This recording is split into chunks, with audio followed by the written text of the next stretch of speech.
দুর্গোৎসবের আনন্দ গণনার সময় আইন শৃঙ্খলা পরিস্থিতি বজায় রাখতে কঠোর পদক্ষেপ নিল কল্যাণপুর থানার পুলিশ। সপ্তমী পূজার দিন গোপন সংবাদের ভিত্তিতে বিশেষ মদ বিরোধী অভিযান চালানো হয় কল্যাণপুরের রতিয়া কলোনিতে। এই অভিযানে বিভিন্ন ব্র্যান্ডের মোট ১১৪ বোতল বিদেশি মদ উদ্ধার হয়েছে এবং ঘটনাস্থল থেকে আটক করা হয়েছে ওই মদের মালিককে। কল্যাণপুর থানার এসআই অঞ্জন দেববর্মা জানিয়েছেন, দুর্গাপুজোর সময় শান্তি শৃঙ্খলা বজায় রাখতে পুলিশ এই ধরনের অভিযান চালাচ্ছে এবং ভবিষ্যতেও এই অভিযান অব্যাহত থাকবে।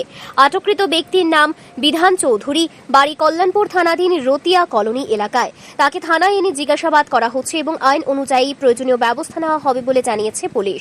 উদ্ধার হওয়া মদের বৈধ নথি না থাকায় এটি অবৈধ মদ ব্যবসার অংশ হিসেবেই বিবেচিত হচ্ছে। দুর্গাপুজোর মতো উৎসবকালে বেআইনি মদ ব্যবসা এবং মদ্যপান সমাজে অশান্তি সৃষ্টি করতে পারে, এই আশঙ্কা থেকে পুলিশের এই সক্রিয়তা বলে মত স্থানীয়দের। প্রশাসনের পক্ষ থেকে জানানো হয়েছে, দুর্গাপুজো চলাকালীন প্রতিটি এলাকা নজরদারিতে থাকবে এবং মাদক ও মদের বিরুদ্ধে অভিযান অব্যাহত থাকবে।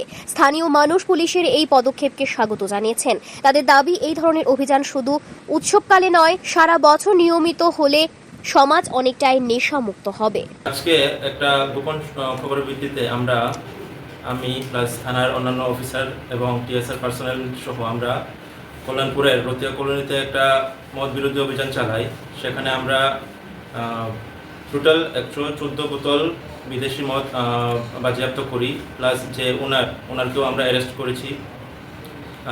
দুর্গাপুজো উপলক্ষে আমাদের এই মদ বিরোধী অভিযান চলছে এবং আরও চলতে থাকবে এবং ভবিষ্যতেও আরও চলবে। তার নাম বিধান চৌধুরী, বাবার নাম লেট ফরেস্ট চৌধুরী, বাড়ি রতিয়া কলোনি, কল্যাণপুর থানা। এই পূজার মধ্যে মদ বিরোধী অভিযান চলতে থাকবে এবং পূজার পরেও আমাদের এই অভিযানটা সক্রিয় থাকবে।